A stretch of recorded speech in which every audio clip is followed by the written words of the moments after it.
ভালোবাসা অনেকটা ইলিশ মাছের মতো, কি মধুর স্বাদ, কিন্তু বড্ড কাঁটা।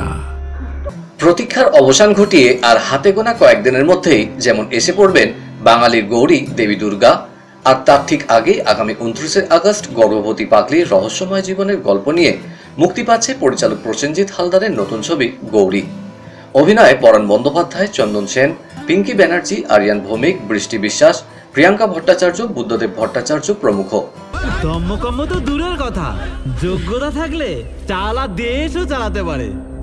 ছবি মুক্তির আগে সম্প্রতি দক্ষিণ কলকাতার এক ক্যাফেতে হয়ে গেল ছবির ট্রেলার ও মিউজিক লঞ্চ, যেখানে ছবির পরিচালক, প্রযোজক, কলাকুশলী ছাড়াও উপস্থিত ছিলেন দুই সঙ্গীত শিল্পী অনুপম রায় ও মেঘলা দাশগুপ্ত।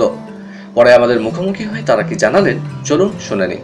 সম্পূর্ণ একটা সামাজিক গল্প এবং সমাজ, মানুষের জীবনের জাত পাত, ধর্ম, সামাজিক, রাজনৈতিক সব চেতনার ঊর্ধ্বে যে মানবিক চেতনাটাই সর্বোৎকৃষ্ট চেতনা, নারী শক্তি নিয়েই গল্পটা পরিবেষ্টিত, কিন্তু তার মধ্যে সমাজের মানুষের জন্য বিভিন্ন পজিটিভ মেসেজ দেওয়া আছে। প্রত্যেকটা চরিত্র গৌরী গল্পের তার নিজস্ব ভঙ্গিমায় কোনো না কোনো একটা সঠিক বার্তা মানুষকে দিয়ে যাবে। যেহেতু আমার চরিত্র একটা পটুয়ার, যে মূর্তি তৈরি করে, বিভিন্ন প্রতিমা তৈরি করে আর কি, আর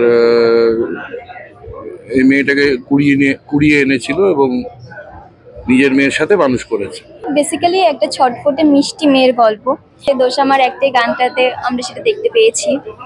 দেন লাস্টে ক্লাইম্যাক্স পয়েন্টে সে জীবনের একটা সবথেকে বড় সত্যি জানতে পেরেছে। আপনাদের যদি ক্লাইম্যাক্সটা দেখতে হয়, তো মানে ক্লাইম্যাক্সটা জানতে হয় যে কোন সত্যি সে জেনেছে এবং কেন সে হঠাৎ ইনম্যাচিওর থেকে ম্যাচিওর হয়ে গেল এতটা, এবং তার জীবনের টার্নিং পয়েন্টটা কোথায় ছিল, তাহলে আপনাদের হলে এসে দেখতে হবে। আমি এতদিন যা কাজ করেছি, আমার মনে হয় এই চরিত্রটা আমার কাছে সব থেকে চ্যালেঞ্জিং ছিল। আমার ম্যাক্সিমাম সিনই একা ছিল, কারণ যেহেতু আমি পাগলি। তো বাট যেটুকু যাদের সাথে ছিল খুব ভালো লেগেছে, সবাই খুব কোঅপারেটিভ, খুব সুন্দর একটা মিষ্টি ছোট টিম। প্রসেনজিৎ দার ডিরেকশন, প্রসেনজিৎ দার প্রথম বড় ফিচার ফিল্ম, তো আমার খুব ভালো লেগেছে। ভাবনা আছে হচ্ছে প্রীতম যে সঙ্গীত বানিয়েছে, সঙ্গীত পরিচালনা করেছে, যে লিখেছে। আমি শুধু গেয়েছি গানটা। আমার গানটার নাম দোষ আমার একটাই।